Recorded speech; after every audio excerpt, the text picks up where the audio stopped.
Hello and welcome to the Fire in the Belly show. Today we have myself, Mighty Pete, and we have the Troy Ismir. Good morning to you. Good morning, Pete. How are you today? Absolutely awesome, Troy. And how's yourself? Welcome to the show. It's great to be here. I'm doing awesome. I'm fired up to be on your show. Thank you. I mean, you're an old hand at this. You have a podcast yourself. So first of all, give us an introduction to your podcast. Yeah, so my podcast is called Barbells and Brothers. It's focusing on men and helping men to take a chance on ourselves so we can live life fully alive.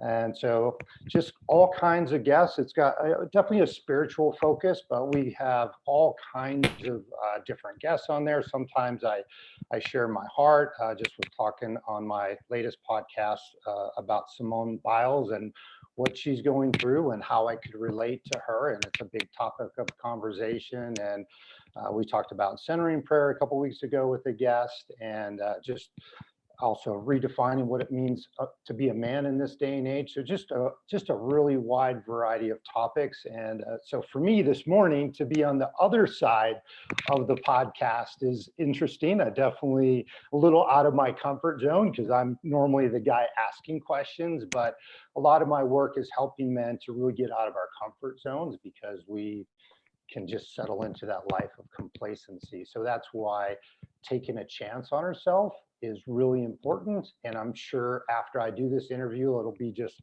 like, wow, that's amazing. I'm glad I did it. And the adrenaline is flowing. I equate it to like taking that first hit in football. Like you're so nervous. And then as soon as you ask the first question, it's like you just get into that flow. So that flow state is really cool. Is that a natural thing for you to do, to get out of your comfort zone, to push yourself and just to see what's possible? Does that something come naturally for you? I think it's something that I have to be intentional about. I think it's easy just to go to the day-to-day life, and you just kind of get caught in that routine. So I'm really intentional. I call it the big, hairy, audacious goal. That's of course I'm going to blank on the guy that named that, but I'm not going to take credit for it. But just having these goals that get us out of the comfort zone. So for example, on Friday, me and a couple other guys that are part of my Barbells and Brothers community, we climbed a 14er. So it's a mountain that's over 14,000 feet here in Colorado is where I live. And it was out of my comfort zone. It was challenging. It took us 7 hours to climb 7 miles with 3,500 elevation gain, 3,500 feet. And weird, easy going up. It just tore me up coming down just because of so many rocks and boulders. And I got a bad knee and my hip's not the best from some old football injuries. So stuff like that. And then I was supposed to do a gravel race on Saturday. And the weather forecast was horrible. My body felt horrible the next day. And I bit off a little bit more than I could chew. And I also, with age comes wisdom, I chose not to do the gravel race. So it's pushing ourselves out of our comfort zone, but not being stupid about it. And I'm learning because a lot of times I've been stupid about it.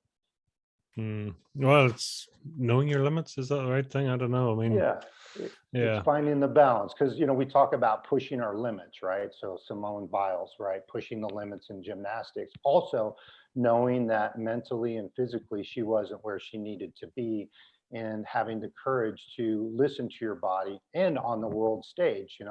I listen to my body in my own little world I shared it with a few people, but it takes a lot of courage to kind of share your story. Hey, I'm not feeling it. I'm not going to do it.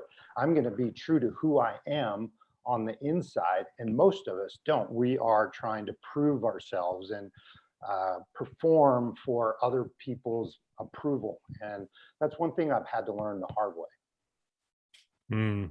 No, it makes sense. Tell us, so give us a proper introduction. So your name is Troy. You're from Colorado? The state? Actually, yeah.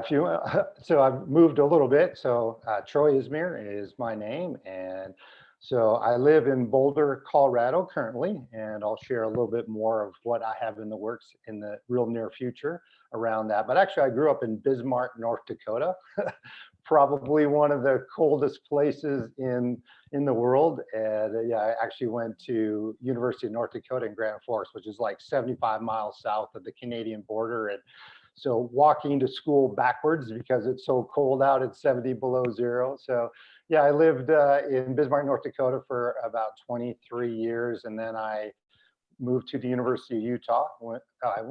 Moved to Utah, went to the University of Utah, went to graduate school there, and then went to Minneapolis, Minnesota for about 4 years as a personal trainer, and then moved to Orlando, Florida to start up a personal training business within a health club. So I was there for 20 years, and then to Colorado for the last 4 years. And I'm about to go on an adventure in about a little over 30 days.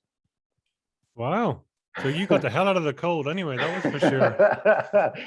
I discovered there's other places that are warmer than North Dakota. My parents never told me that. They just said, hey, it's cold everywhere, and finally figured it out. I kind of took a couple places that were still pretty cold. I mean, Minnesota definitely is cold and gray, but beautiful. I love Minnesota. But Orlando, Florida definitely was the opposite end of the spectrum of warmth and, the ocean. And, there's nothing better than the sunrise and the sunset over the ocean. And then just always have loved Colorado, love the outdoors, love adventure, love to ride bike, love to play golf in the mountains, love to hike, and just was calling my name to come out here. And I love it out here, although I'm about ready to go digital nomad. So when I first started this kind of journey, and I can share more about that, is one of my dreams was to be able to work anywhere in the world. And as so many of us have gone digital since the pandemic, and looking at crisis as opportunity, I've gone digital. And now I'm going to be traveling domestically for now, just because it's easier. Just explore different places that I've never been, and just learn more about myself, and eventually end up in Florida. So be on the beach. My son lives there. So my daughter lives in Colorado and my son lives in Florida, and I want the best of all worlds. And I believe that we can have it. I believe we can create that life. And that's my work. That's the work that I'm doing personally, and that's the work that I help men do. Tell me this, what does fire in the belly mean to you? Yeah, I thought about that. It's just having this clarity of purpose. It's waking up every single morning and knowing what my purpose is. And for many years, I struggled with that. So therefore, I didn't have any fire in the belly. I did around being a dad. I love being a dad, which was great, but that's kind of dependent on somebody else, like my kids, right? And it's easy to put pressure on our kids if we live through them. So, over time, it's evolved. It's knowing that I'm here to help other men, and also to do my own inner work. So fire in the belly is learning about me and who I am and how God created me. And that's exciting. We kind of, over time, we get lost in who we are. Maybe as a man, we get emasculated and the world beats us down. And my energy was horrible. I just didn't have good energy. And now, as I discover who I am, as I do some healing work, as I step into my purpose, like my energy is through the roof. Like this fire in the belly, just like it consumes you. And it's like, I just want to share this because this feeling is so amazing. And I've been on the flip side. I call it quiet desperation, or I call it smoldering discontent, which I think most men live in that place. And this fire in this belly, which I call divine inspiration, it's the same thing. It's just, I know when I wake up in the morning, what I'm here to do, what I'm here to bring. And it's been a journey. It's been a long, up and down, arduous journey. And we're never there. It's always growing, it's always expanding, it's always learning, it's always stepping more into who we are created to be. It's overcoming that ego self and stepping into divine soul. And we are, I believe, in my personal opinion, we're created as spiritual beings. And that's kind of evolved with me over time. So fire in the belly is clarity of purpose, knowing who we are, and just serving other people. Wow, that's. Do you know? I'm really sort of sitting here reflecting on how insightful that is. And I think Mm, even as you start off, talking about that sort of not projecting your happiness or your contentment through others, saying no, no, no, it's yeah, got to start here. It's not through the kids. yeah, Yeah, okay, we all want the best for our kids, right? But they've right, got to do them, and I've got to do me, right? It's got to be yeah. separate.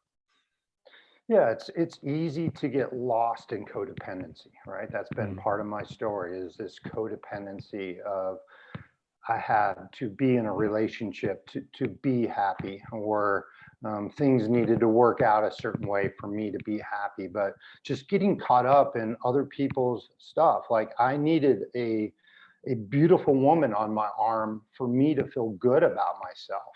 And that's, been a story of my life for many years. And finally being able to overcome that need. It's still a want. I still want to be in a beautiful relationship. That's been part of my story.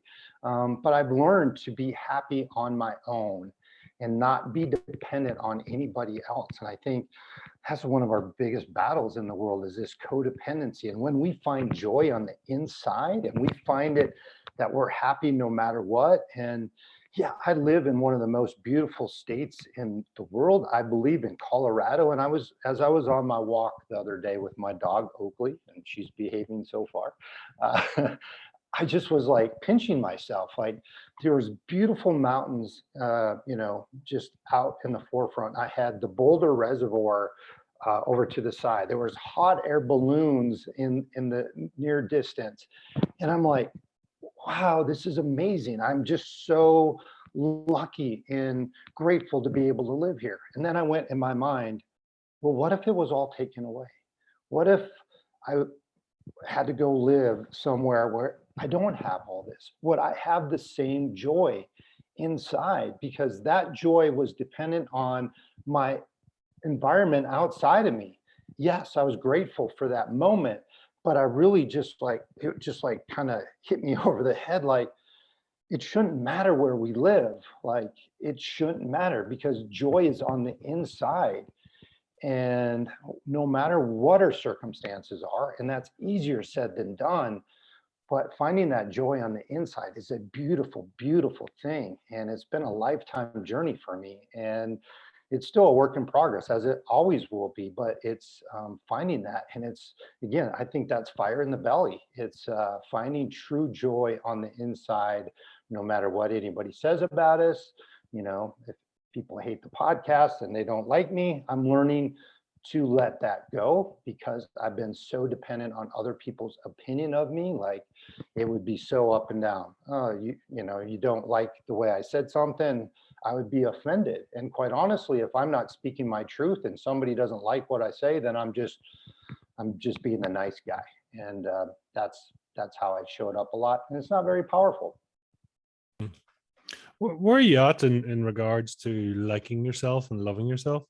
Yeah, yeah, that's great. I mean, I'm a pretty introspective person, so I reflect a lot. I can honestly say this is the happiest I've ever been in my life. And it feels amazing. Like, and how I describe it is my energy is through the roof. Like, and I kind of know if I'm not, happy, is my energy just tanks. So many people suffer from depression and low energy. And I think I've probably had, I don't know if I would call it depression, I would call it low level sadness. So to be able to get to the point in my life where I'm like, I'm the happiest I've ever been. I'm not going on dating sites. I've taken a break from that. I'm divorced, so I've been divorced for about 11 years. So that's part of my story, and I'm happy to talk about that. But so I've been on way too many dating sites, and I'm not knocking dating sites. I think there's a place for them, but 8 months now that I'm just going to work on me, which I wish I would have done. Um, if I could go back in time, I would have done a lot more work on myself earlier in this process. And I was, but still was codependent. So being able to be happy on my own, to be autonomous and be happy on my own, not needing to be in a relationship to be happy, because quite honestly, it never made me happy because I wasn't happy on my own. So the joy that I feel just to be on this podcast, just to share my heart with you, and to have my own podcast, and I'm writing a book, and I I've created a lifestyle that I absolutely love, and it works for me and who I am as a person within my personality. So I'm actually living my life in my nature. I'm doing what makes me happy, and it's really pretty amazing. I'm like, I didn't know this was possible, Pete. Like, I wish somebody would have told me sooner. And that's what I guess sharing this message to other men. And what's cool is this message seems to resonate with 30-year-old men, kind of 30-ish. And that's when I know I started to seek in my life, like, there's got to be more to life than this. And here I am 24 years later, and like, yes, it is. And if my story can help one other man kind of, we all need to go through the challenges of life, right? That's part of how we grow. But if I can save a man, from a lot of emotional pain, and help them grow from a younger age, I think that's powerful. There's something in it, isn't it? Where I don't know why. I mean, that sort of expression, and it's not quite right, but it's, when the student's ready, the teacher will come. But in your instance, almost like when I'm ready, the partner will come, or, when Yeah. I'm ready, that actually the experience or the opportunity for me, physically, spiritually, mentally, whatever will come. But the one thing is, you got to get ready, right? Yeah, I'd say we have to do the inner work, right? If we're not doing the inner work, if we're not taking a look in the mirror, and also having somebody reflect back to me, which has been a big part of my story. Having a coach has been life-changing for me. But yeah, I mean, I think, and especially again, my work is geared towards men, so I'm going to speak specifically to men. Doing that inner work is not easy, right? And we cover up, these we'll call them, things that aren't working in our life with addictions, whether it's a drug addiction, alcohol addiction, pornography addiction. For me, it was a love and relationship addiction. It was an exercise addiction. These things that are not healthy for us, because we don't want to take a look at what's not working in our life. Where are we stuck? And I was stuck in a lot of places. And as I moved through those, this whole world opens up, and that's where the joy comes. And then, like, yeah, when the relationship is meant to happen, it's going to happen. But what I was doing, I was forcing things. It's like I was putting myself in a position where I knew that that's not really what I wanted. Like, my kids are grown. I don't really want to be in a relationship with somebody that's got, very young kids, but yet I would do that just because, and it was unfair. It was unfair to me. It was unfair to her. So I'm learning just to be happy on my own. It's still a want, but it's not a need. And I get to be happy on my own. And it's a really freeing feeling. It's freedom. It's freedom to be me. And like I said, if I'm never in another relationship or married again, can I be happy? And life is too short not to be happy. And it's taken me a long time to get to this point, and it's continual work every single day. I show up and I do the inner work, and it happens without fail. And I would suggest to anybody who's listening out there, just learn about yourself. Just do a deep dive into who you are. And the more you learn, it just opens up this whole world. And it's just like, oh, that makes sense. That's why I did that. Not to beat yourself up. It's not the pain of past regret. It's about learning about, okay, that's why I made that decision. It's okay. I'm going to learn from that. Even 20 years later, like, oh, okay. If I knew then what I know now, right? I wouldn't have chose that, but I didn't know, but I know now. So I get to choose differently now. And I still might choose wrong, but I think it's the right choice at the right time. And I'm learning not to beat myself up, which we do all the time. And just like, oh, okay, I could have probably done that a little bit better. And I'm going to grow from that instead of just beating the living daylights out of myself. We're pretty good at that, right? Just beating ourselves up and our own little we voices in our head. we are very good beating ourselves up. I beat myself up physically and emotionally. I had an exercise addiction, so my drug was to go in the gym and literally beat myself up. And I felt good for 2 hours. It was literally a drug. I had to have it.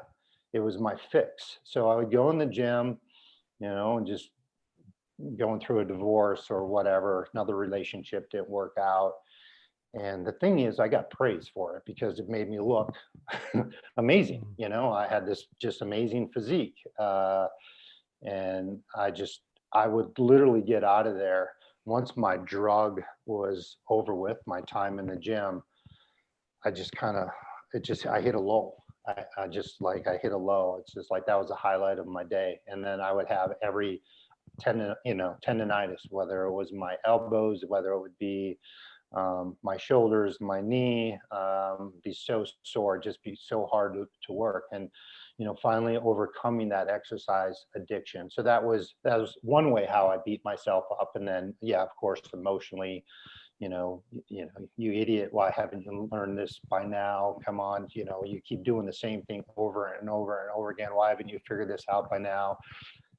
Just figure it out and move on. And it's not that simple. And that's a lot of my work is really helping men to overcome that harsh inner critic. And I come from a spiritual Christian perspective, and again, I'm open to all spirituality, and I don't think I have to, my way is the right way. I'm open. And but helping men to see themselves the way God sees them. And I turned my life over to, I started to follow Jesus again about 10 years ago. But it's one thing to know it in our head, it's another thing to know it in our heart. And no matter where you're coming from spiritually, it's just like, how do we talk to ourselves? Like, I've struggled with feeling unworthy my whole life.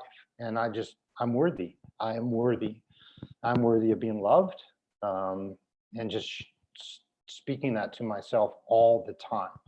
And it's just changes our brain pattern. And that's really a struggle, I think, for all people, but I think men really struggle with that harsh inner critic. Where, if you don't mind me asking, where did that worthiness sort of seed start for you? Do you know?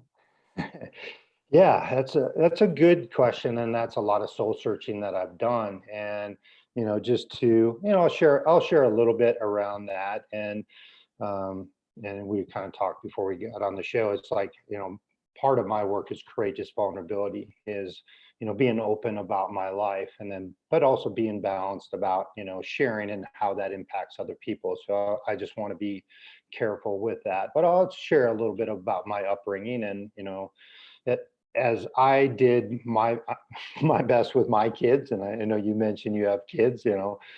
I messed up a lot as a parent, right? We do our best, and as my parents did as well. And my dad passed away about 14 years ago. My mom is still with us, but I was raised a pastor's kid. Call it a PK, if you're familiar with that term. And I learned from an early age that my life was about, how do I look? Do I present myself in a certain way? Do we present ourselves in a certain way? How do I perform? Perfectionist. So grow up very much like, being perfectionistic and performance based. So those were the ways that I learned how to receive love. And if I didn't do all those things, I didn't feel the love, so there wasn't that emotional connection. I was very physically taken care of, but the emotional connection.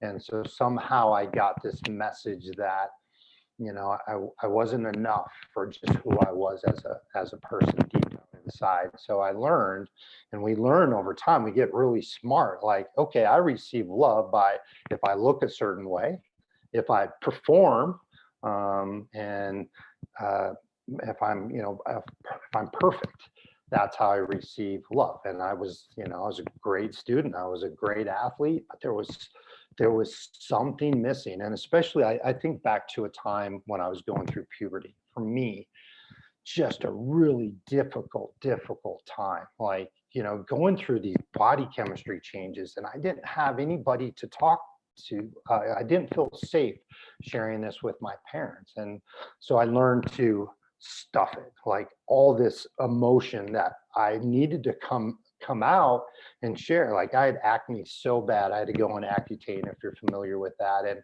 so, the concern was the physical scars, right? What was happening was the emotional scars inside were so deep, but I didn't have anybody to share it with. I had body odor, like ninth, 10th grade. I tried like 20, 30 different deodorants. And no matter what I did, I smelled, and it was embarrassing.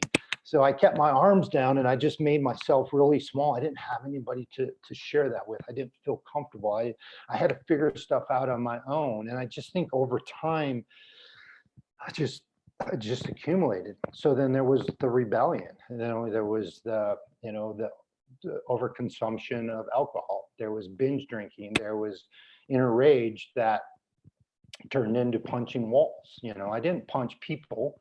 It was all turned to me. It was the inner rage. I played football, thankfully. Probably was helpful. It's a good sport to play if you have a lot of inner rage. And I could put the helmet on, so that was a part of my time as a teenager where I could be normal, where I could just put the football helmet on. I didn't have acne during, I just like covered it up. And I could get all this inner rage out and just beat the living daylights out of the guy across me. That's what we're supposed to do. And of course, we got praise for it, right?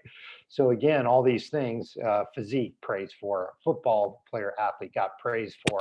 It's not who Troy is on the inside. We all just want to be known, seen, and heard, no matter who we are. We want somebody to listen to us. Just like, just having you ask me these questions, like, it's cool. And we all just want to share a story. I'm an introvert, so I'm great at asking questions. Like, that's why I'm a really good podcast host. I don't know if you're an introvert or an extrovert. You can reveal that or not, but typically introverts just want to ask good questions and want to listen. We're really good, empathic and compassionate. We don't really love to share our story. So this is different for me. I do love to share my story, but typically I'm on the other end. But, we all want to be seen, known, and heard. And, just doing this podcast, I already feel seen, known, and heard. And that's what I want in my life, is I want just every part of me, the shadow side, the light side, and just to love me for who I am. And I think that's what we all want. As you talk about that, and I suppose I'm the reflection, and I think a lot of men are going to get that, is that reflection of who you were as a kid, and then you massively overcompensate, in certain areas. Sure. And because you can, physically, financially, whatever, because suddenly you have the opportunity to do so you do. But then you sort of almost, you bounce back a bit until you find your right level. That's what I'm getting here. Is that a fair summary as such? Yeah, I think so. I think it's, you try all these other things, and hopefully you come to a point where you're like, this isn't working. I'm actually not very happy, right? And it's like, if we're not happy in our life, what is the point? We're missing the point. We're supposed to be joyful. We're supposed to be abundant. We're supposed to feel worthy in this lifetime. And yeah, we accumulate all that. And it's like, and I have, I have been in some wonderful relationships that they just haven't worked out, and it hasn't truly made me happy. And again, it's the life lesson is that we have to be happy on our own. And it comes from the inside. And if we're not happy on the inside, if we're not happy on our own, we're never going to be happy. And you try all these different things, like everybody's got their thing that they're trying to find that's going to make them happy, whether it's pursuing finances, whether it's cars, materialism, all those things. And yes, there's a short period of time where it does fill a hole. It does make us happy. But then you realize that kind of wears off, and then you bring it back. And then eventually, hopefully, you just like, okay, I'm done. I'm done searching for things outside of myself. I'm going to find joy on the inside. Some men never get there, and some men go to their deathbed in quiet desperation. And that's where I hope to help men, no matter what age they are. It's never too late. And I get caught up now. Oh, you're 54, which, you know, I know in the big picture, it's not that old. And I de-age myself by a decade, by the way. I don't talk about that theory. So I'm actually only 44. But anyways, yeah, I think it's, you just try all these things. And I think there's a point, hopefully you come into your life like, okay, and I call it, you can call it surrender. You can call it letting go. You can call it, giving your life over to God and surrendering, and which I thought I did. But when you're still clinging and forcing and trying to make things happen, you don't really surrender. But I think the ultimate place to be is like, I'm good. I'm good no matter what. I'm happy. I don't need more money. I don't need more stuff. I'm actually in the process of selling a bunch of stuff and going on a road trip. So it's not about the stuff, it's about the experiences, and it's about who we are. It's about relationships. It's about, in my world, it's about loving God, about loving others, and loving ourselves, which is, I think, a very forgotten component. We got to love ourselves unconditionally. And that's a big part of it, unconditionally, no matter what you've done in the past and no matter what you're going to do in the future. It's loving ourselves unconditionally. And when we get to that place, it's a beautiful, beautiful place to be. Wow. Yeah. I mean, it's so true, right? Because that gap between who you are and who you truly are. And Yeah. sometimes the gap also what you think you are and what other people think you are. It's like, this is the four shades or the four faces of me. It's like, yeah, but Yeah. there's only one really, right? Well, yeah, I mean, and that's the thing. We try to fit into this mold, right, of who we think we're supposed to be and who we think we are. So, like an example would be, I shared with you, I'm an introvert. And again, the more I learn about myself, so I've learned like over the last year or two, I've just done this deep dive into who I am. So, Myers-Briggs, I'll just put it out there if people are familiar. If not, they want to do a little research. I would suggest everybody go figure out what their Myers-Briggs is. Go online. So I'm an INFJ. So introvert, intuitive kind of feeling, and I like structure.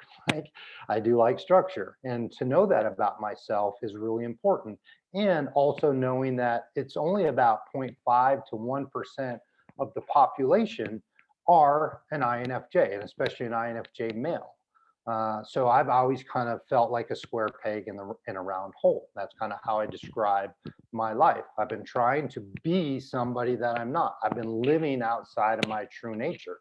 And on top of that, I learned recently that there's something called a highly sensitive person, which is actually a genetic trait that actually affects our nervous system. So the way we process some neurochemical hormones, our nervous system actually gets highly stimulated. Like say if I'm in a big room and there's multiple conversations going on, I can just feel this angst coming up from the bottom of my toes up into my head, and I can deal with it for a while, but then it just gets to the point where I have to get out of that situation. And I didn't know that about myself. I thought there was something wrong with me. And it's about 25% of the population have this. And it's interesting, fascinating research done by Elaine Aron that, I just kind of stumbled across. And it's like there's a highly sensitive test that you take. I think there's 27 variables that you kind of like, you check off. And I have 25 out of the 27. For example, like I can't stand violent movies, and as a dude, that's kind of weird, and like I'd rather watch, I don't want to stereotype, but a chick flick. I want something that moves me in my heart and my soul and, just makes me feel good. And that's what I gravitate towards versus, a violent movie. And I'm like, oh, I remember watching this movie not that long ago. And there was a scene where this lady she walked in front of a bus purposely to commit suicide. I couldn't get that image out of my head for like a week. I kept thinking about it. I would wake up in the middle of the night. So I would just take on these emotions. So that makes me not better, but very different as a man. And, and I've suppressed that for many years. And I see other men suppressing that tender side and feeling ashamed of that. And I'm here to tell men that we need your tender side. Yes, we need your strength. So the beautiful combination is tender strength, is that ability to be strong, to stay in our power, but to be tender, to share our emotions, to share our heart, and not to stuff it anymore, and not to pretend that we're somebody that we're not. Because I've suffered for many years trying to be somebody that I'm not, trying to fit in, trying to be liked. And I was in a career for 17 years where I wasn't who I was. I figured it out. I got good at it. But I would say be who you are and not apologize for showing up as who you are. And if people don't understand you, I've tried to get people to understand me my whole life. And it's okay if they don't. And in fact, it's maybe good, because if I'm trying to morph into what other people want me to be, then I'm not being true to who I am, and then I'm going to be miserable, which I've been there, done that, and I'm done. I'm done. Are you who you're supposed to be today, do you think? I am showing up more as who I am ever. And, just part of this journey, that I'm kind of recognizing how it's showing up in my life. And yeah, of course, I was nervous to do this interview. I mean, I should be. That's good. I'm sharing my story, right? And then I also reached out to you, right? I'm the interviewer. I have my own podcast. It's a little safer on the other side because I got control of the interview, right? I know what I'm going to ask, and I'm not pouring my heart out. But I'm like, okay, I'm going to start to, reach out to other guests or other hosts, because I have a great story to tell and believing in myself. I did a podcast interview about a month or so ago, and the guest, Christian De La Huerta, was interviewed by Jack Canfield, and guy that's written hundreds of books, and I'm like, who am I to be doing this interview after Jack Canfield? And then I just had this conversation with myself, like, no, I'm equal to Jack Canfield. He's not better than me. We're all equal here. We all have something to bring. The guest was endorsed by Gloria Estefan. I'm not endorsed by Gloria Estefan. I'm sorry, Pete. I'm not. But maybe someday I will be. I don't know. But yes, to answer your question, and who knows, a year from now, I may be even more of who I am, because I think we're always growing, we're always learning, we should be always evolving. But I can honestly say, here right now in front of you, I am more my authentic self than I've ever been. I'm not perfect.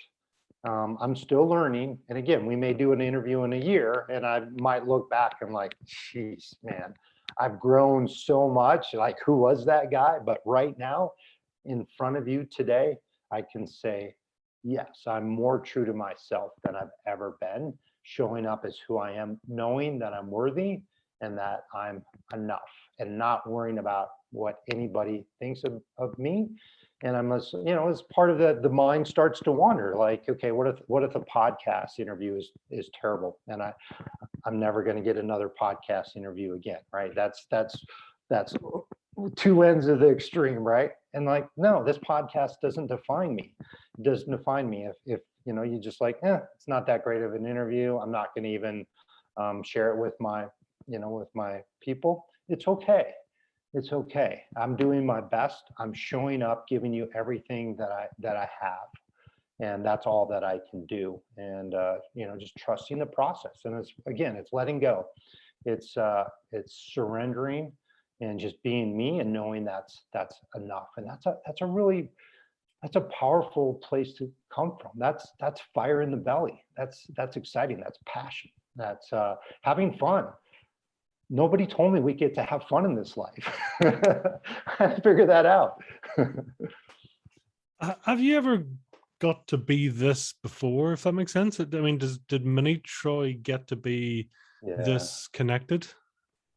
I think little spurts of that were coming out. I think, when I'm when I'm out in nature, I'm a cyclist. I love to ride my bike. So, that there were little spurts of that happiness. I don't think it was true happiness though. I still think it was dependent on things outside of me. So I think this version of Troy is is really for the first time finding that true happiness. That the younger Troy, we'll call it the ignorant Troy, the hurting Troy, whatever names that you want to put on that. I think wounded would be a good place to, and I didn't understand for many, many years why I made the choices that I did.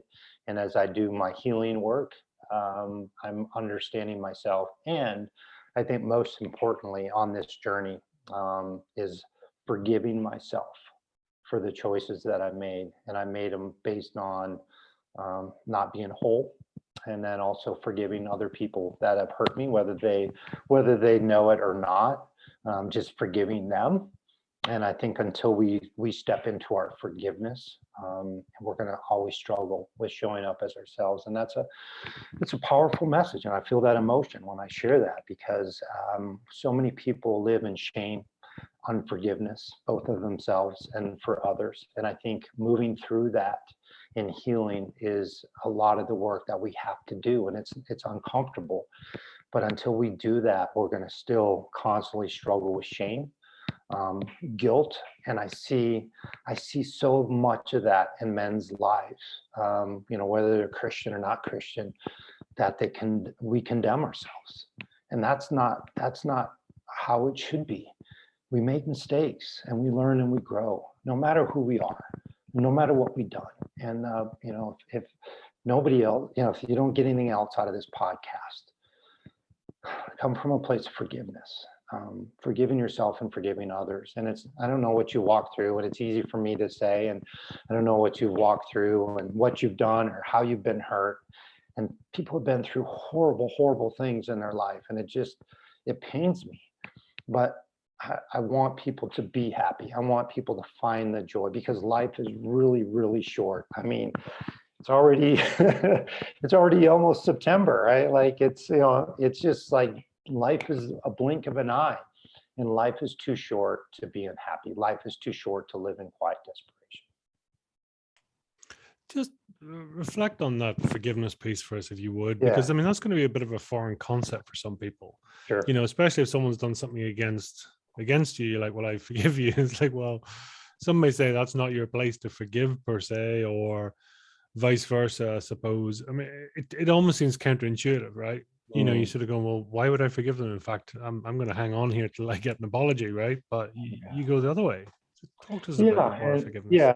And forgiveness is for us, and it's really not for the other person. It's for us to be able to move on with our life, right? We've all been, and maybe that's bitterness and resentment show up in our lives when we come from a place of unforgiveness. And I'll be the first to admit that there's been some resentment in my life. I don't know if, what's the fine line between being bitter and resentful. I can't say what a definition. So I would say more in my life, I've had resentment towards certain people, and that's only hurt me. It's only hurt me. So when I can overcome that resentment through forgiveness, it lightens my load, right? And I shared, you that I didn't know I get to be happy. And I think part of that not being happy is because I've lived from a place of resentment, and also that I've lived from a place of unforgiveness, and not forgiving myself, like being so hard on myself. And that's always been my nature. And I remember my parents saying, well, we rarely had to punish you because you were really good at punishing yourself, right? And that's part of my nature. And I I'm have in the past, and I'm moving through this, been so self-critical. Like when anybody puts extra criticism on me, it's almost like it puts me over the edge, and I get so defensive, and I push back, and I I dig my feet in, and then I fight back, So just learning to not be so hard on myself, to forgive myself, and then forgive others, knowing that they're doing the best that they can, in this world that is not an easy world to navigate, right? You look at our world right now and the pandemic, and the fear is just like, it's just like mind blowing. You hop on the news for 5 minutes and it's like, whoa, it's crazy, but yeah, again, going back to that forgiveness piece, it's about us doing the healing, and it is ultimately for us. And again, I don't know what's happened to you as a listener, and I've heard some really horrible things. Like, man, I don't know how you've navigated through this, right? I don't know this. I don't know, just the sexual abuse that's rampant, the physical abuse, all these things that are just tragedies. It's crazy. So, I don't know. I mean, everybody's got their story, and I know what my story is. I know forgiveness has been a big part of it, and learning how to accept me for who I am and where I'm at in my life, and accept others for where they're at in their life. And that's been a big part of my healing. And I think that's a part of why I've been so joyful. But it's a process for sure. Yeah, it is. It's a sort of, I mean, that reference back to the Bible in some ways is know thyself, right? Yeah. I mean, it sounds so simple. And you know what? In theory, it is simple, right? I call myself a spiritual warrior. That's kind of my branding as a spiritual warrior. And how I define that is somebody, a man, in my case, who's willing to go on an introspective journey for a transcendent cause greater than ourselves.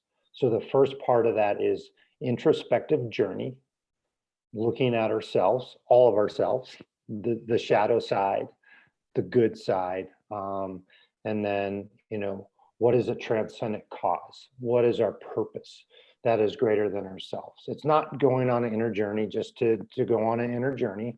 It's not for just selfish reasons. It's truly to bring ourselves to the world to serve others, and they have to go hand in hand, right? If we're just meditating 24 hours a day and we're not out there making a difference, we're missing the point. And the flip side, if we're just out there all the time serving, giving of ourselves, going, we get burnt out and we don't nurture our inner self. So it's finding that balance of that introspective journey and then going out and serving. And my call to service is to help men and to make a difference and to show up powerfully in the world, knowing who I am. And ultimately, my job is to model that as a man, and not necessarily through words, but to just show up as best I can, modeling the love of Jesus. And I fall down every day. And that's part of grace. You see that behind me, amazing grace, is kind of what a reminder to myself, to give myself grace and to give others grace. And it's a daily journey every single day. And I don't have it down perfectly, and I never will. But I'm out there doing my best. And I think that's all we're called to do, is to go out there, go on that introspective journey, and then go out and do our best and to serve this world. And we need now more than ever is for men to really step into who we are as leaders, and I think we all have something to bring. I mean, we're all have something to bring in the world, men, women, we just all have to step into our power in a very healthy way. Where do you sit, I mean, in terms of, labeling yourself, if that's, I don't think that's maybe not the right word, but I mean, religious versus spiritual? Yeah, I'm a deep thinker. I read a lot. I try to read a book a week, and I meditate. I try to meditate for an hour a day and listen. More listening now than any time in my life. Right, open to receive. And kind of stepping back a little bit from from reading as much. Use first thing in the morning. I used to read for an hour, maybe even 2 hours. Now it's more meditation and writing, just so I get more of these downloads. So, yeah, I've kind of evolved. I'll share a little bit of my story and then kind of get to that question. So, I'll kind of talk about how I was raised and how this has evolved, and it's pretty amazing to look back at this journey and to see that this is my work, right? And so, raised a pastor's kid. Yeah. So, non-negotiable. We go to church at least once a week, and during Lent we go twice a week. And raised as a Lutheran and raised as, I would guess, a conservative evangelical Christian, and grateful for that upbringing, in a sense, because it planted seeds. So did all the vacation Bible school, went to confirmation. My dad's a pastor, so he baptized me, he confirmed me, he handed me my high school diploma, he married me. So that was a big part of my life, and again, grateful for that. And I didn't get it, whether I was just blocked from receiving, or I got the message that church was about, again, image, about performance, about the way we looked. So a memory of me is going up for communion and walking in front of everybody, and I just felt like the spotlight was on me. And again, it might very well have been my perception, or it's like, okay, what's Troy wearing today, and how does he look today, and he might have been hungover. It's just, so that was kind of my upbringing. I didn't really experience God. I didn't know who Jesus was. Like, weird, right? So as soon as I turn 18, I'm away from the church. Like, I'm off doing my own thing, no spirituality whatsoever. I may have gone to church once in a while, tried, my mom, did you go to church today? No. Did you go to church? No. So, I wanted to make my mom happy. So, did you go to church? Yes, I went to church. Oh, that's amazing. But there was no inner transformation, right? There was no inner transformation whatsoever. So, fast forward a little bit, get married, have kids, and 9/11 happened, and that's not a wake-up call, right? Okay, I need to get back in the church. I need to get my kids in church. They're super young at the time, they're probably like 7 and 6, and my son's like, he's super bright. He's like singing along to the words that are up on the screen. I'm like, dude, who are you? And so we went for a while, and it just didn't fit into our lifestyle. My kids play tennis on the weekends. My wife at the time loved to go to the beach. So, as anything else, we just drifted away. And that's kind of was my story for quite some time, until just had that drop to my knees moment. So going through a divorce, just completely lost of who I am as a man. Was married for 18 years. The last 2 years were really, really challenging. I mean, I can honestly say I cried myself to sleep every night for a couple years, just lost, hopeless, sad. The thought of losing my family just brought me to my knees. Traditional family.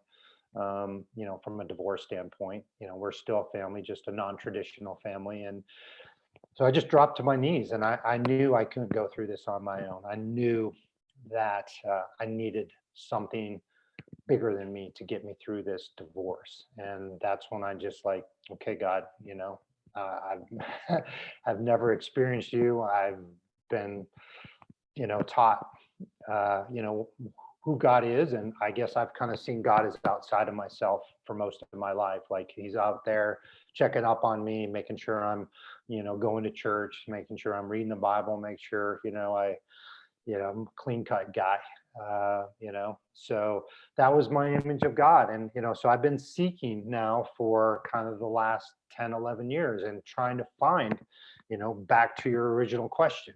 And I've kind of slipped back into that. Oh, was raised Lutheran. I'm evangelical, conservative Lutheran Christian. And I'm finding that, yeah, I'm not, I'm not, that doesn't resonate with me. I love it. And actually, I'm not really going to a church right now. Partly, I kind of got out of it with the pandemic. I had a beautiful church home in Orlando, and actually that's what helped me understand who Jesus was. And I call it a non-churchy church. We first met in a movie theater, and I'm like, okay, this is right when I was going through my divorce. Like, okay, I can do this. It's dark. Nobody can see what I look like, and their tagline was "No perfect people allowed." I'm like, hey, I'm very unperfect. I'm gonna fit right in. And then they started playing the music, and it was like loud. It was rock and roll. It was just like, and then the pastor comes out. He's got the loudest shirt. He's from Texas, man. And it's like, I'm used to, the pastor coming out. They got the white robe on, and it feels very churchy. They, all official. They got whatever they wear over the top, and the pastor comes out. He's a Texan. He's a burly guy. He used to play nose tackle and got the loudest shirt on. He's got the cowboy boots. He's got the jeans on, and they got the big, the belt buckle on. This guy's a pastor. And then he starts to talk, and I'm like, is he speaking to me? I think he knows my story. And he was talking about people that are going through a divorce. The first time I was there, and he goes, I don't know what you're walking through right now. Or actually, the sermon was on marriage. I'm like, you've got to be kidding me. And then he starts to talk about people that are divorced. And he goes, I don't know what you're walking through right now. I don't know what your story is.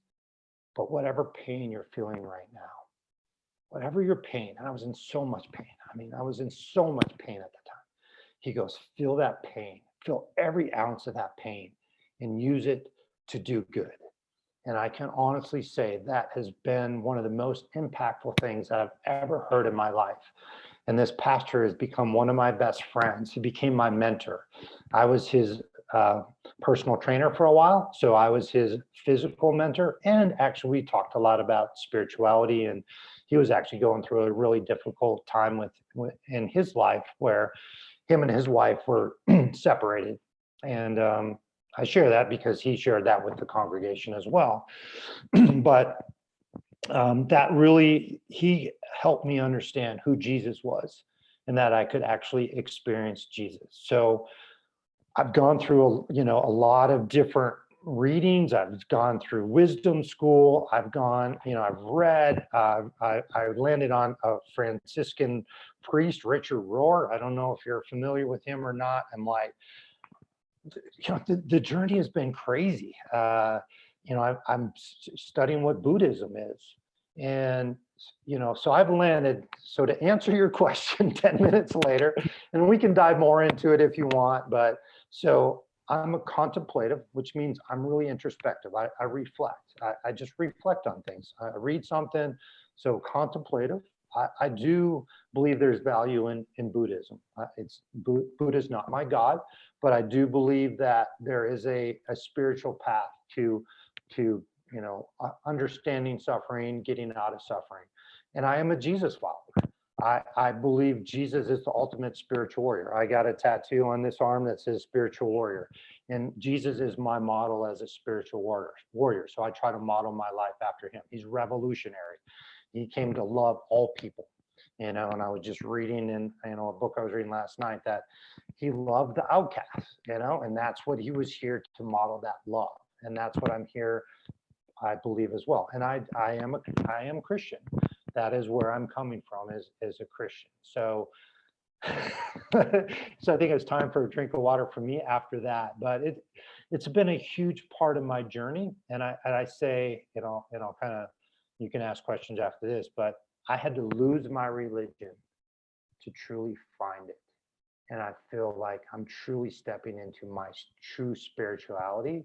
And it's my spirituality that fits for me and that resonates for me. And again, that may change in the future, but that's where I am. And it's just like, it's opened my heart. It's opened my heart to receive love, and then to see other people and to see where they're coming from. You don't have to believe what I believe. I can still love you. You don't have to, follow the path that I follow. I don't have to be right. You don't have to be wrong.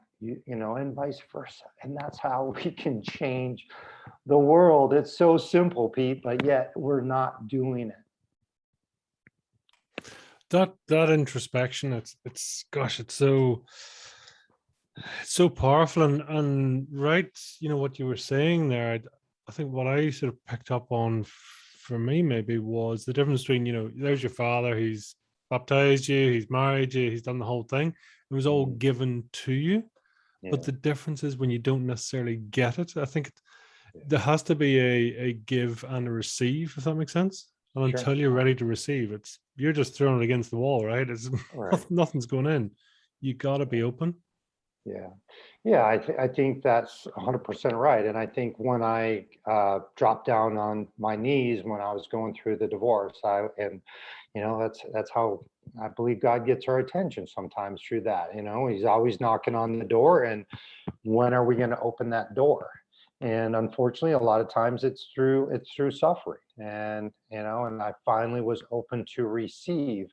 And it's been a journey ever since. And I think it's like, okay, I think this is who I'm supposed to be. I think this is what the outside world tells me to be. This is what I know. This is what I'm comfortable with. So this is what I'm going to gravitate towards, thinking that that's how I'm supposed to show up in this world. And then you just kind of, again, open. Well, there's such a whole different world that is available to learn about. And it's just like, the veil is being lifted. And it's like, wow, that's mind blowing. It's like, the things that Richard Rohr talks about. And, just like when I went to this wisdom school, and they were kind of talking about the teaching of Jesus. And, it's Eastern teaching, right? It's non-clinging to the way we think our life is supposed to be. And the reason we suffer is because we think life is supposed to turn out the way it is. Like, okay, I'm not supposed to be divorced. And if I am divorced, I'm supposed to be remarried right now. So that's the story that I make up in my mind. And that's the cause of suffering. Well, no, learning to not cling to that, like life is exactly how it's supposed to be. And then you accept that. And then you have joy in your life because, okay, I'm exactly where I'm supposed to be. I'm here in front of you, Pete, Fire in the Belly podcast, sharing my heart, all these past life experiences. And, I'm a deeply spiritual person. I'm deeply spiritual. And I didn't really know that about myself. I was raised to be religious. I was raised to follow rules. I was raised to go to church. And here's irony. And I'm not throwing church under the bus, because going to church is is where I actually found Jesus, through a man, Pastor Byron Bledsoe, that wears the loudest shirts in the world. But he's awesome. He helped me find Jesus. But I'm a Creaster, Christmas and Easter. I've gone to church twice, in the last year. But I'm closer to God than I've ever been. I'm experiencing God on a deeper level than I ever have, out in nature. I'll be out walking, and I'll just like get this download. Like, I was struggling writing this book, and I've been writing it, and I was just like forcing it, trying to make it happen. And it just was shown to me how to write this book. And ever since I've done this, it's flowing out of me. Or I'll be on my bike ride or climbing a 14er. It's just like, wow, just experiencing God out in nature. And, we are the church. And I think getting to that place where it's not about rules, it's not about regulations, it's just about freedom to experience God, to be who we are on a deep, deep level, knowing that God is in here and he's out there, he's everywhere. And that I can talk to God all the time. I can experience God. Like right before I got on this podcast, I'm like, okay, just get out of my own way. Just get out of my way and just allow, the words just to flow out of me. And, and it takes the pressure off. And yeah, it's just so much fun to see this evolve in my life. And who knows, again, in a year from now. But again, it's a beautiful path that I think we all get to find our own path, because we're all created differently. And I think how God shows up in your life or doesn't show up in your life, like in my work, I work with atheists, I work with, Jewish people, I work with uh, Christians and born again Christians and people that are trying to find their spirituality, but I do bring it in. I think it's important, and I just listen, and I accept people where they are, and again, you have to be open. So thumping somebody over the head with the Bible, it doesn't work. It doesn't work. It didn't work for me. I pushed back, and when somebody does that, I push back, and I still push back. So thumping people over the head doesn't work. Showing people unconditional love as best we can as humans um, is, I think, the best thing that we can do. And I think the best thing we can do is love ourselves and be happy, and then show the love to other people. Must be a strange question, and I mean it respectfully, but Mhm. were you destined to get divorced? Ooh. um, yeah, that's a really good question. And I'm trying to think of the best way to answer that. Yeah, we got married at a young age. And again, I had no idea who I was. So, from that perspective, got married for all the wrong reasons, which I think a lot of people do. And I think if we don't know who we are and there's no spiritual grounding, I think it's really tough to have a good, healthy marriage. So, how did you phrase that? Well, was it destined, I suppose, is Yeah, maybe the. destined. Yeah, I think it's part of my story. I think if you believe in predestiny, I think, yeah, yeah, it was a struggle from the beginning. We try to make it work. We just grew further and further apart. And I think as I started to search more, and I stopped drinking. I stopped partying. Like, I don't want to do this anymore. I was right around 30, and we just kept growing further and further apart. And as I started to seeking out my spiritual side, I started to change. And I think if it's not two people working together to heal and to grow together, it's pretty difficult. So yeah, I think at some point my work will be with men that are going through a divorce or are divorced, and how to heal from that in a way that's healthy, where you're not hurting yourself and you're not hurting others. Because I've learned a lot. So I think, um, yeah, I think, again, using that pain to do good. And I think one of the most painful things is to go through a divorce. It's the loss of a traditional family. I loved being a family. It's funny. Like, my kids were really good tennis players, and I remember going to this one particular place where they play tennis, and we got to know the director there of the tennis tournament. And we were Ken and Barbie, right? I'm dark complected, olive skin, and my wife was, at the time, was beautiful blonde, and my kids were the same, salt and pepper. My daughter's olive skin, and my son blonde hair, blue eyes. And she's like, oh, here comes the perfect family. Here comes Ken and Barbie. And we were just tore up inside. Like, I was tore up inside because our marriage was so unhealthy. And my kids saw it, I felt it, but yet we presented as the perfect family, and we weren't. Uh, so just healing from that, healing from being the non-traditional family. And my kids are awesome. My kids are my best friends. They're great. They're doing great in life. They're happy, and I'm just grateful for them. But yeah, it's a very, very, very difficult experience, and I feel for anybody that has gone through it, is going through it, and just the emotional pain that is involved with that. And I've had major knee surgery and major hip surgery, and I would say I would take 10 of those over one divorce. Maybe more than 100. There's a lot of pain. There's a lot of emotional pain, and there's a lot of healing involved.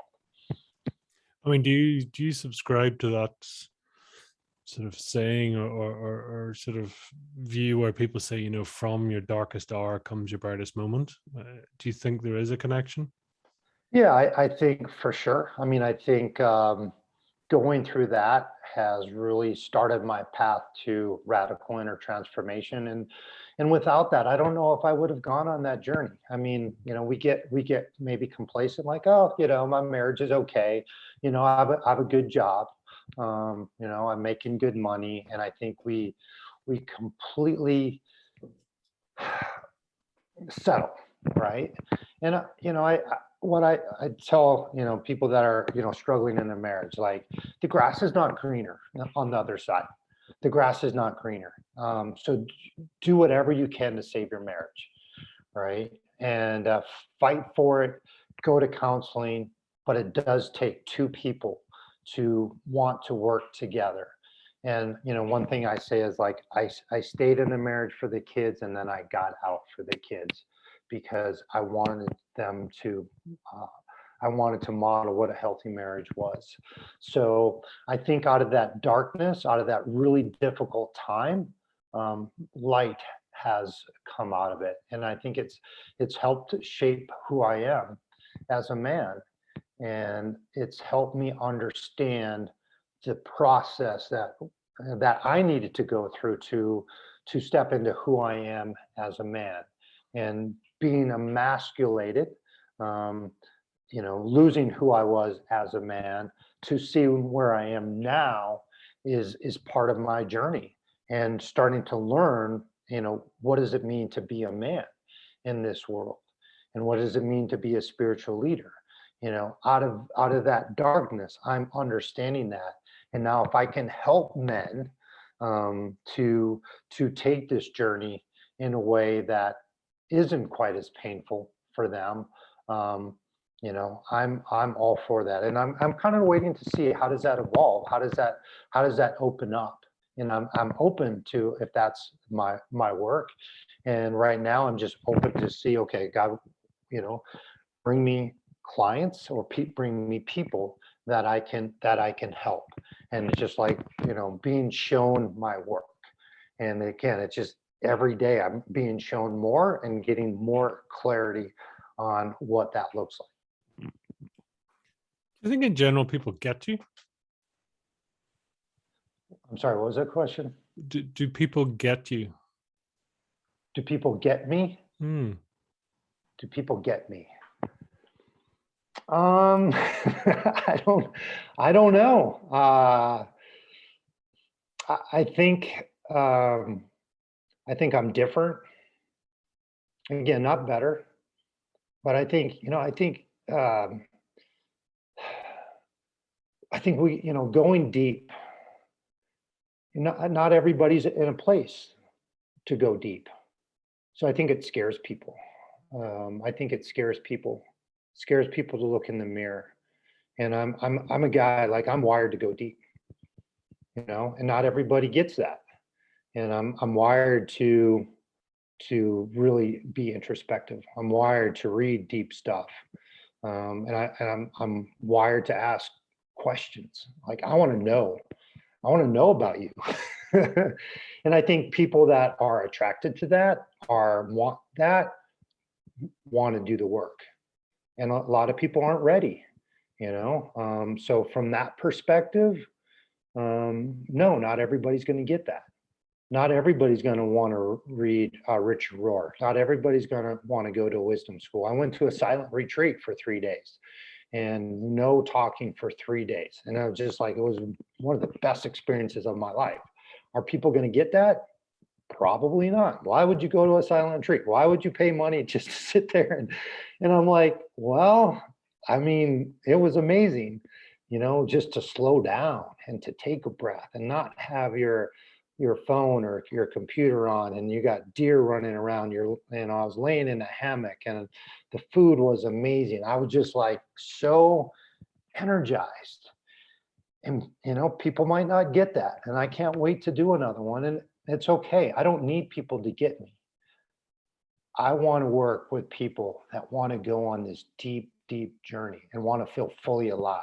And I would guarantee that most men do not feel fully alive, right? So the journey that I'm on is amazing. Like, I was in the pharmaceutical industry for 17 years. I was making six figures. I was like making lots of money, but I was suffering. I was in quiet desperation. I'm in the process of selling as many things as I can to fit, I'm trying to get all my possessions as best I can into Subaru Outback, and I'm going to travel. And materialism just doesn't do it for me. Give me a couple sweet bikes and my golf clubs, that's, some clothes and my computer where I can work anywhere in the world. I'm good. If you would have told me 5 years ago that I'd be living in a 1-bedroom apartment and just be like, man, this place is huge. I don't need this much space. I don't need this much stuff. I'd be like, you're crazy. Now it's like, okay, I'm going to downsize into getting all my stuff into Subaru Outback, and I'm going to travel across the country and go into places that I've never been. I'm like, no, that's not me. But that's what I'm doing. And you don't need to get that. But what I hear is, I wish I could do that. When I quit the pharmaceutical industry, which not many people do, it's a very lucrative industry. The first thing people would say, man, I wish I could do that. And I'm like, well, you can. And now that I'm telling people I'm going to be a digital nomad, like, man, I really wish I could do that. And I'm like, well, you can, so I'm showing what's possible. So I don't know if people get me or not. I don't know. It's always interesting, or reflection of how others see, but as you said, it also doesn't matter. It's taken me a long place to get to that point where I so desperately needed people to get me, and if they didn't, I tried to explain myself. Again, if your personality type, my personality type is 0.5 to 1% of the population, and then throw the HSP on there and throw the male on there, maybe not many people are going to get me. And that's okay. I think the message is to be true to ourselves and not having to have people get me, and being okay with that and not have to explain myself is really showing up in our power. And I've lived my whole life trying to get people to get me, and therefore I've tried to morph into somebody that I'm not, and that's where suffering comes into play. And I don't want to suffer anymore, and I know there's like-minded men out there, and I work with them. I work with men that are willing to go deep, and some of the conversations that we get into, like my best friend, he's wired just like me, and the conversations that we have are deep. And I recently went to a men's retreat, and I see men, they want to be vulnerable. They just don't feel safe doing it, and there's not a safe place to do it. And that's the environment that I want to create. I want to create a community of spiritual warriors that I think want to go deep. The stories that I've heard from men when I led this called Spiritual Warriors Unite at the gym I used to work out of, the stories that I heard, the vulnerability that I heard was just amazing. And I've seen the tender side of men. So it's in all of us. I believe it's in all of us. We just have to kind of relearn how to bring it out and know that it'll be okay, that you're not going to be judged for who you are, and sharing your tender side. Earlier on, back a bit, you talked about your shadow. Can you describe that to us? Yeah, well, we all have a shadow side. We all have a side that we don't necessarily like, or maybe that we have carried some shame around. So like my battle with codependency, that's kind of my dark side. Having to be in relationship with another woman to feel good about myself, that's the shadow side. hypercriticalness of myself, the physical self-abuse, the emotional self-abuse. That's all the shadow side. All these things that I've stuffed down, and even that that that introvert side. Like I've carried shame around that. Like why do I need so much alone time, right? Why can't you say yes to going to a last minute social outing? Why do I need to know 2 weeks in advance, right? So I can prepare for it. So it's like, questioning that, and it's like, God, what is wrong with me? Why can't I just go with the flow? Why can't I just be lighthearted? Why can't I just be free and just be the life of the party? And I'm like, and I take a step back and I'm like, it's just not how God created me, and I set up my life where I work with clients 3 days a week, and then I have 4 days a week to do my podcast, to write, to meditate, to go on my bike rides, for time alone. And that works for me. That's the lifestyle that it really works for me. So that shadow side is that side where, we're a little bit ashamed and embarrassed of the choices that we made, and also, some of the ways that we're created. And I'm learning, like, no, God created me exactly how I'm supposed to be. And the things that I'm embarrassed of or ashamed of are actually superpowers. And I'm learning to use these superpowers. And they aren't actually the dark side, the introvert, the highly sensitive, these are actually superpowers. And I get to step into that. And that's pretty amazing. Yeah, it's the fact that you have the opportunity to. I mean, how Yeah, powerful is that? It's choice, right? it's choice. Yeah. I mean, I talk about, we have the default life, the life that's just going to happen to us, which I lived the default life for a long time. And then we get to choose the created life. What life do I want to co-create with God? Because I do believe it's a co-creation. All right. I'm being shown what my work is. And, living the default life is kind of the status quo. It's kind of like, I'm just going to go through the motions. I'm going to check the box. I check the box in pharmaceutical sales. I got to go see this doctor. I got to go see this doctor. I got to go see this doctor. Okay. Whew, I'm done. Now I get to go live my life, right? Now I'm living my life every single day. Like, I have no clue what day it is most of the time.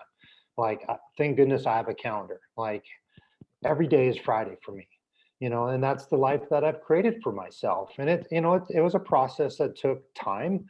But then, I used to dread Monday. So like Sunday night, it would just be, oh my God, just this depression, this smoldering discontent, this quiet desperation.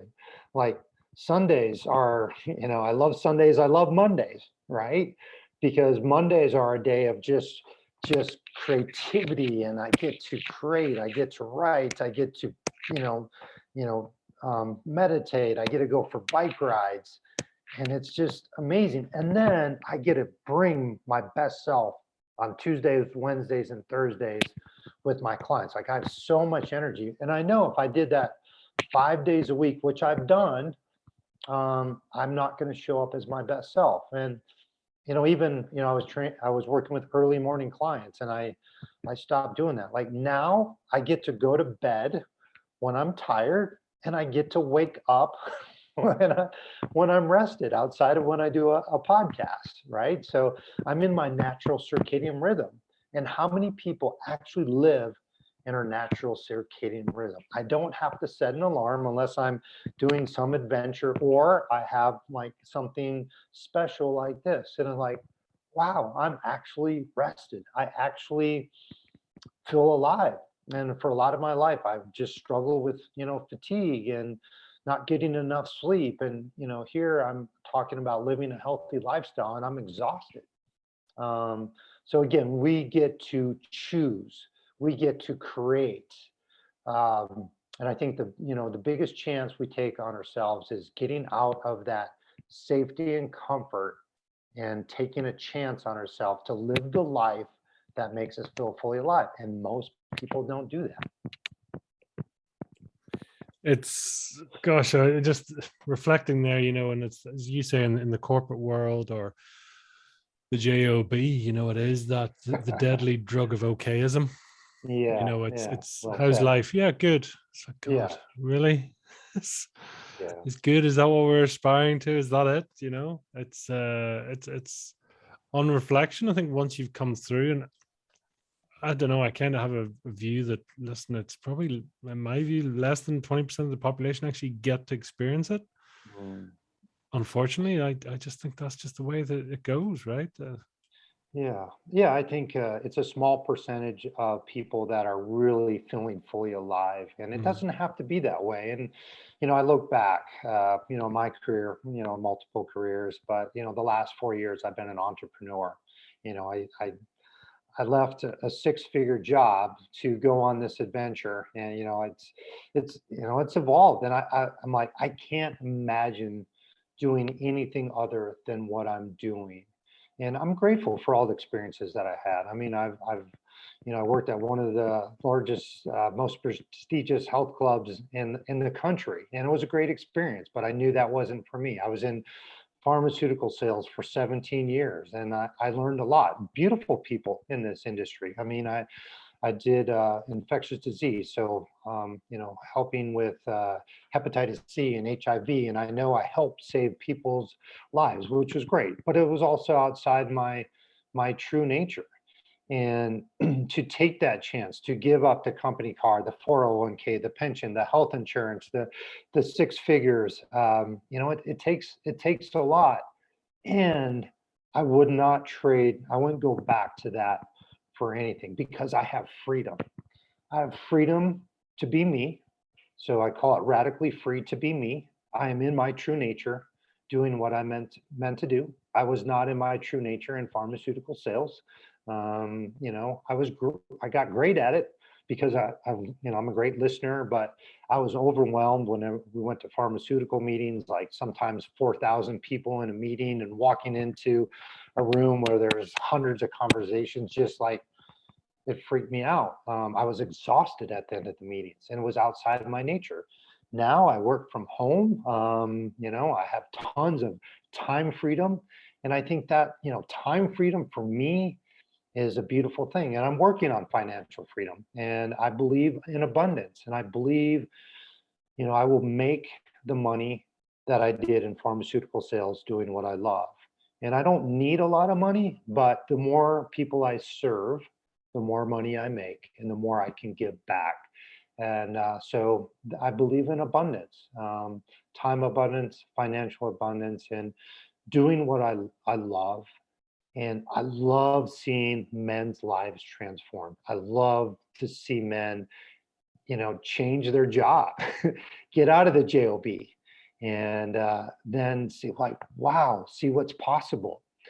And then they're like, wow, my only regret is I wish I would have done it sooner, but it takes courage, and it also takes reaching out to somebody. I wouldn't be where I'm at if I didn't have a coach, if I didn't have somebody that would really be helping me to take these steps, to ask the hard questions, to listen to me. I just simply wouldn't be here. And I'm just grateful for my coach and the journey that I've been on, and that we've shared together. And most men try to figure this out on their own. Don't do it. Reach out for help.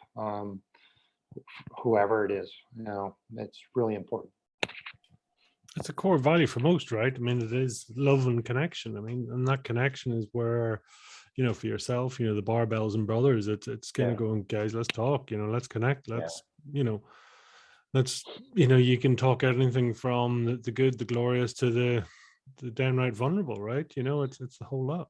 yeah. I mean, it's about community, right? Mm. But I don't, from my experience, most men aren't willing to reach out. There's this fear that they're going to be judged, and then isolation. And I've certainly been one to isolate myself. Like, I've given the world the stiff arm, right?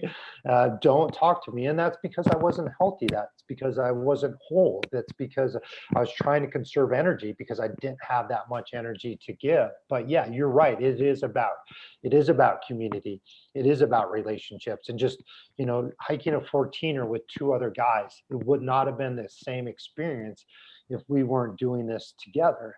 And to get to the top of a 14er, 14,265 feet, that we're going through this process together, that was, quite honestly, a lot harder than I thought it was going to be. And we encouraged each other, and we just like checked in. Hey, how you doing? How you feeling? And yeah, I'm really tired, or look at that view. That's amazing. And we are meant to do life in community. And without that, we are going to be kind of stuck. We're going to be unfulfilled. And we all need at least one other brother to go through life together. And most men don't have that. And it's really one of the battles of men today is isolation. So my vision is to create this community that's global, of spiritual warriors that are willing, again, to go on this introspective journey for a transcendent cause greater than ourselves. And then we get to show up simply being ourselves. And most men have very similar battles. And it's like, yeah, me too. I struggle with that too. I thought I was the only one. Let's talk about it. Well, yeah, it's normalizing it, isn't it? It is. Yeah. Say it out, and then you get a nod of the head and going, God, I'm not alone here. That's cool. Yeah. And it's healing. It's healing. And I think, men, again, suffer in shame. There's a lot of pornography addiction. There's a lot of workaholism. There's alcoholism. There's struggle with, physical health. There's just so many battles that men go through. And if we're just trying to figure this out on our own, it's just really challenging. So a coach, a therapist, a loving friend that's non-judgmental, just reach out. Just reach out and just say, hey man, I'm struggling with this. And more than likely, whoever you reach out to is like, hey man, I'm struggling too. I'm glad you reached out to me. Or, again, a therapist or a coach, just a listening ear. Just listening is healing, just having somebody to listen to you, going back to one of the first things I had said is just, we want to be seen, known, and heard for who we are. It's really that simple. So true. If you were to try and describe your fire in the belly in one or two words, what would they be, Troy?